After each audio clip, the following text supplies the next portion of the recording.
नमस्कार। श्रीमती मोहरी देवी तापड़िया कन्या महाविद्यालय जसवंतगढ़ के इस YouTube चैनल पर मैं प्रवक्ता हनुमानमल शर्मा आप सभी विद्यार्थियों का हार्दिक स्वागत और अभिनंदन करता हूं।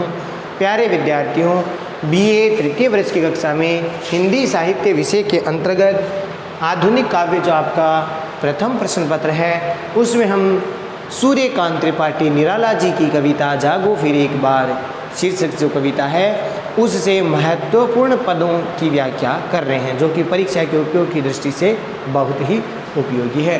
परीक्षा की दृष्टि से देखें तो उन्हें केवल हम महत्वपूर्ण पदों की व्याख्या ही कर रहे हैं। ठीक है, तो चलिए प्यारे विद्यार्थियों, ये आज का जो पद है वो भी बहुत ही क्या है, महत्वपूर्ण है। इस पद को अब हम लेते हैं। सूर्यकांत त्रिपाठी निराला जी की कविता जागो फिर एक बार, जो कि मैंने आपको बताया विगत वीडियो में कि ये एक उद्बोधन कविता है, जिसमें सूर्यकांत त्रिपाठी निराला जी देशवासियों को प्रकृति से जोड़ते हुए या प्रकृति को उपमित करते हुए देशवासियों को जागृत करने की बात कहते हैं, क्योंकि ये जो कविता है वो पराधीनता काल की कविता है और इसमें जो भारत के जो लोग गुलाम पराधीनता का जो पीड़ा है वो झेल रहे हैं, उससे मुक्ति के लिए उनको फिर से जागृत होने की बात इसमें कही गई है। तो ये जागो फिर एक बार यानी देश प्रेम जो है स्वाधीनता के लिए, स्वतंत्रता के लिए जागृत होने, देश का विकास के लिए जागृत होने, समाज का विकास करने के लिए जागृत होने की बात इसमें कही है कि आज सूर्यकांत त्रिपाठी निराला जी इस कविता के माध्यम से ये भाव व्यक्त करते हैं कि जब सारे संसार में नव जागरण की बेला आ गई है, सब जागृत हो गए हैं, तो क्यों नहीं यहाँ के लोग भी या भारत के लोग भी जो है जागृत हो जाए और अपने देश का उत्थान करें। इसी बात की प्रेरणा इसमें दी गई है। ये इसी कविता का ये प्रमुख उद्देश्य है। देखिए, अस्ताचल ढले रवि शशि छवि विभावरी में चित्रित हुई है देख यामिनी गंधा जगी। एक टक चकोर कोर दर्शन प्रिय आशाओं भरी मौन भाषा बहु भाव मही। घेर रहा चंद्र को चाव से शिशिर भार व्याकुल कुल खुले फूल झुके हुए। शिशिर भार व्याकुल कुल खुले फूल झुके हुए। आया कलियों में मधुर मद उर यौवन उभार। जागो फिर एक बार, जागो फिर एक बार। तो इस प्रकार से सूर्यकांत त्रिपाठी देशवासियों को जागृत करने की बात यहाँ पर कह रहे हैं, जागरण की बात कह रहे हैं। तो देखिए, अस्ताचल क्या होता है प्यारे विद्यार्थियों? पश्चिम दिशा का कल्पित पर्वत जहाँ सूर्य अस्त होता है, ऐसा कहा जाता है। ठीक है ना। एक उदयाचल है, एक अस्ताचल। उदयाचल जहाँ से सूर्य उदय होता है और अस्ताचल में सूर्य क्या होता है, अस्त होता है। तो इस प्रकार से यह सूर्य जो अस्त होने वाला पर्वत है अस्ताचल। दिन की समाप्ति हो रही है, ढले मने ढल रहे हैं, रवि मने सूर्य। ठीक है, सूर्य है वो ढल रहे हैं। शशि आप जानते हैं चंद्रमा। ठीक है, छवि माने रूप शोभा। ठीक है, रूप शोभा। विभावरी का मतलब होता है रात्रि में। चित्रित सी यानी चित्र की भांति दिखाई दे रही है। चित्रित हुई है देख, चित्रित हुई है देख।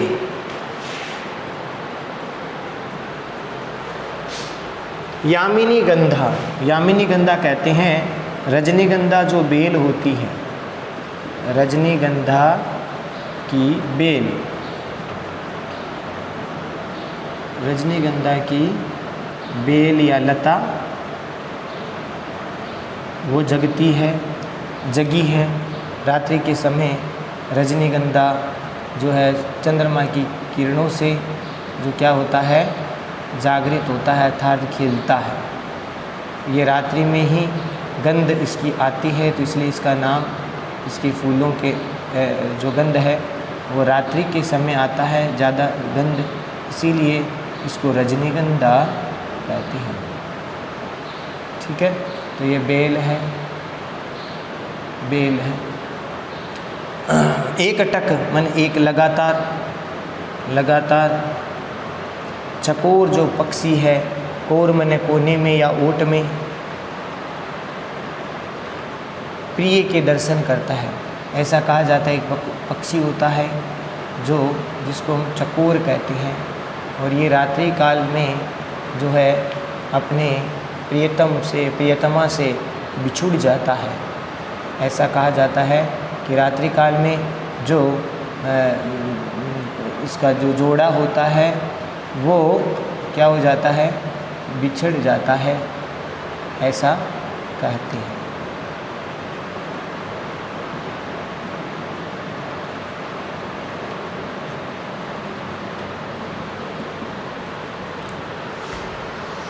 और आगे देखिए, आशाओं भरी मौन भाषा, चुपचाप भाषा में बहु भावमय मन, बहुत सारे भावों से युक्त, अनेक भावों से युक्त, भावों से युक्त, युक्त घेर रहा चंद्र को, चंद्र मन चंद्रमा, और को बड़े चाव से, बड़े प्रेम से। शिशिर का अर्थ हो गया यहाँ पर शीत ऋतु, शिशिर ऋतु।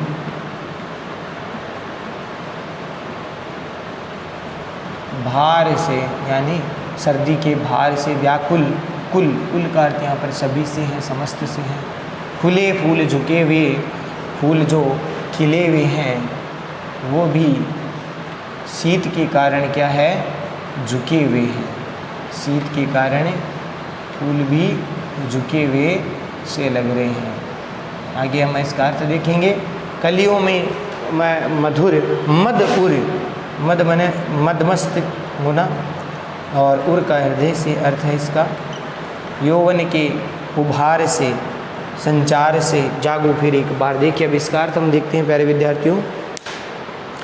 देखिए, सूर्यकांत प्रस्तुत पद्यांश सूर्यकांत त्रिपाठी निराला जी द्वारा रचित कविता जागो फिर एक बार शीर्षक से उद्धृत है, और इसमें प्रकृति का चित्रण इसमें किया गया है। इसमें सूर्यास्त का जो समय है, सूर्यास्त का जो प्राकृतिक वर्णन है वो करते हुए रात्रि का और उसके बाद में सूर्योदय का चित्रण किया गया है, और साथ ही साथ भारतीय जो जनमानस है, भारतीय जो समाज है, उसको नव जागरण की प्रेरणा इसमें दी गई है। यही इस कविता का प्रमुख उद्देश्य है। तो ये आप प्रसंग में आप लिखेंगे।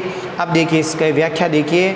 अस्ताचल ढले रवि शशि छवि विभावरी में, अर्थात कवि यहाँ पर कह रहे हैं कि दिन की समाप्ति हो रही है, दिन समाप्त हो रहा है, और दिन की समाप्ति में सूर्य हैं वो अस्ताचल में धीरे धीरे ढल रहे हैं, अर्थात अस्त हो रहे हैं, और संध्या काल हो गई है। और संध्या काल के बाद में रात्रि का समय आता है, और रात्रि में जो चंद्रमा है अपनी श्वेत चांदनी की किरणों, श्वेत किरणों से या शुभ्र जो छवि है वो आकाश में अपने किरणों से बिखेर रहा है। रात्रि में चंद्रमा है वो उदय होकर के पूरी धरती पर अपनी श्वेत जो शुभ्र चांदनी की जो छटा है वो बिखेर रहा है, और इससे कैसा लगता है, धरती चित्रित हुई है देख, अर्थात पूरी धरती है वो चांदनी की किरणों से, चंद्रमा की किरणों से जो है बहुत सुंदर शोभित हो रही है, चित्रित सी लग रही है। तो इस प्रकार से चांदनी की श्वेत छटा से धरती भी चित्रित हो गई है, चित्र की भांति वो धरती लग रही है। बहुत सुंदर यहाँ पर दृश्य दिखाया जा रहा है, बिंब के माध्यम से चंद्रमा की श्वेत छटा से धरती भी चित्रित हो रही है।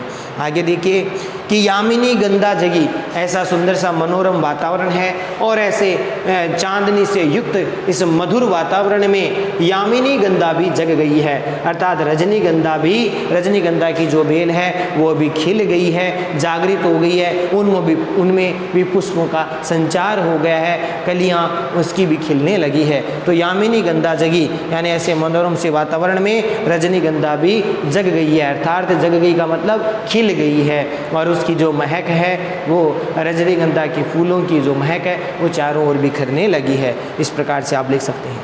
एक टक चकोर कोर दर्शन प्रिय, आशाओं भरी मौन भाषा बहु भावमय। अर्थात चकोर जो है वो रात्रि में अपनी प्रियतमा से बिछुड़ गया है।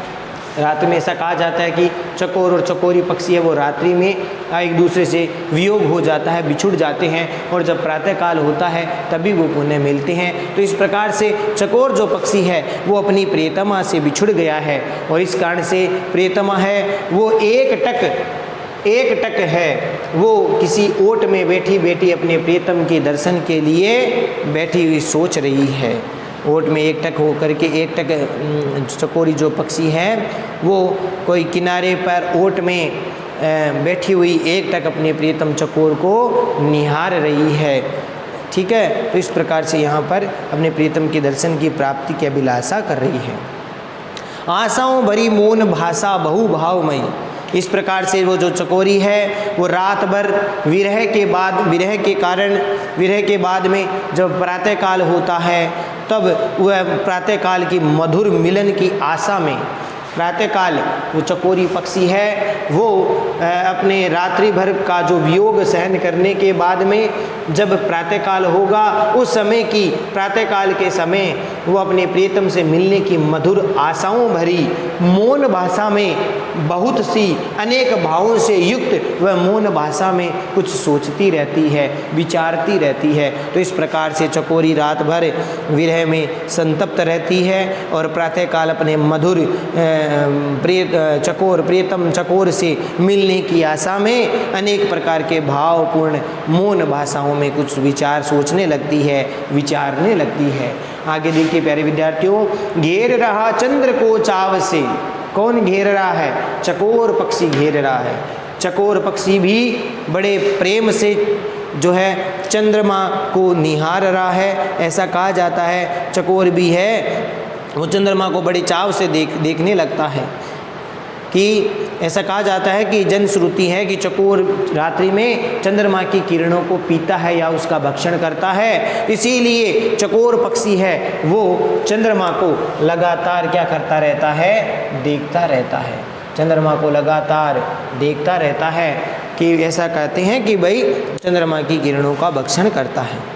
और इसी प्रकार से वह सोचता है मनी मन कि घेर रहा चंद्र को चाव से का मतलब ये हो गया कि वह चंद्रमा को बड़ी लालसापूर्ण दृष्टि से देखता रहता है कि कब चंद्रमा अस्त होगा, कब सूर्योदय होगा, प्रातःकाल होगा, तब मैं अपनी प्रियतमा से पुनः मिल पाऊंगा।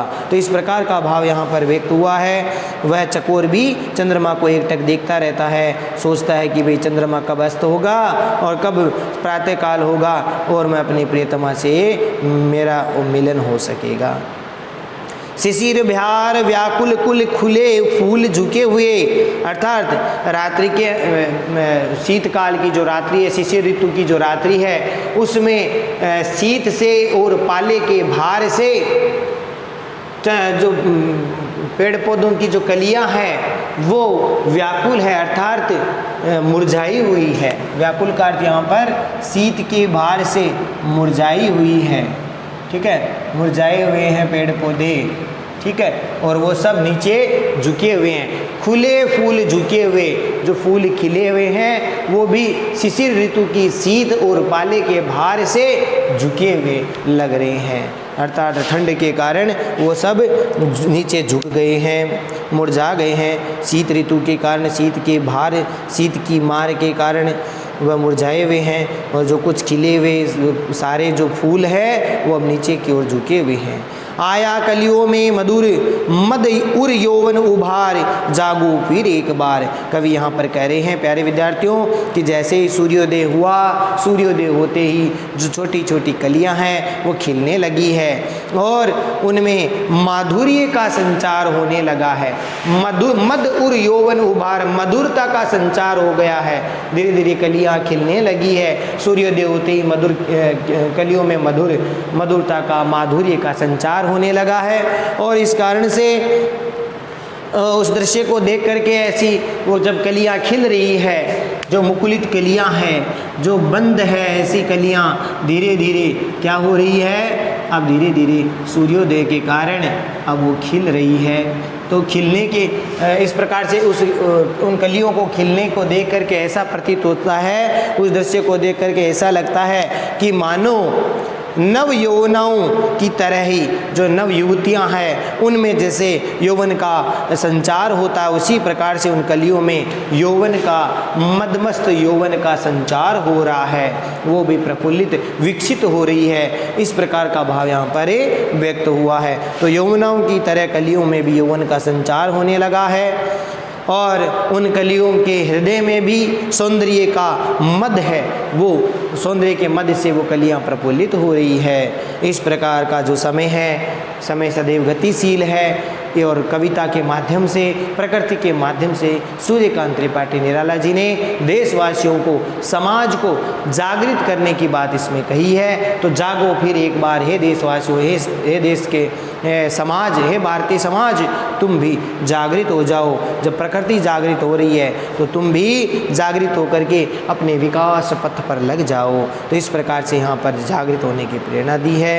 साथ ही साथ ये भी इसमें कह सकते हैं कि जैसे सूर्यास्त होता है तो उसके बाद में रात्रि है, रात्रि के सूर्यास्त के बाद में जब रात्रि होती है तो प्रकृति कुछ समय के लिए सो जाती है, लेकिन सूर्योदय होते ही उसमें शीघ्र ही नव चेतना का संचार हो आता है और रात्रि व्यतीत होते ही कलियों का विकास होता है।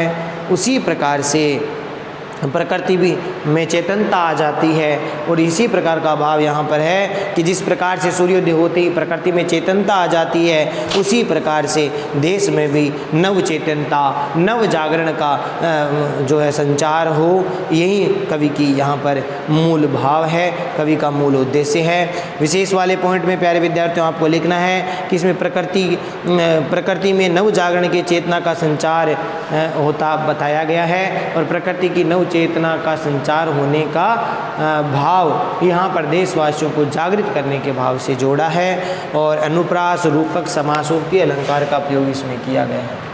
अनुप्रास, समासोक्ति अलंकार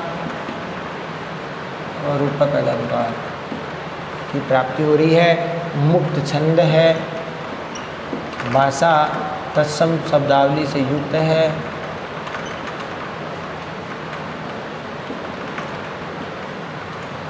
ठीक है, तो इस प्रकार से इसका आप इसमें विशेष वाले पॉइंट में लिख देंगे।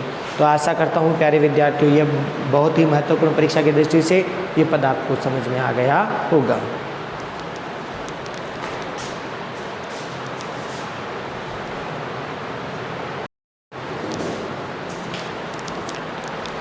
तो प्यारे विद्यार्थियों, आज के लिए बस इतना ही। अगले वीडियो में पुनः उपस्थित होंगे सूर्यकांत त्रिपाठी निराला जी की कविता जागो फिर एक बार। इस पाठ में आपके दो कविता हैं, जागो फिर एक बार और बादल राग। तो जागो फिर एक बार के जो शेष पद है वो उनको लेकर के पुनः उपस्थित होंगे। तब तक के लिए इस पद को ठीक प्रकार से पढ़ें, इनके नोट्स बनाएं, इनको याद करें, समझें और परीक्षा के लिए तैयारी करें ठीक प्रकार से। तब तक के लिए चैनल को लाइक, शेयर और सब्सक्राइब भी कीजिए और जय भारत, जय हिंदी। धन्यवाद विद्यार्थी।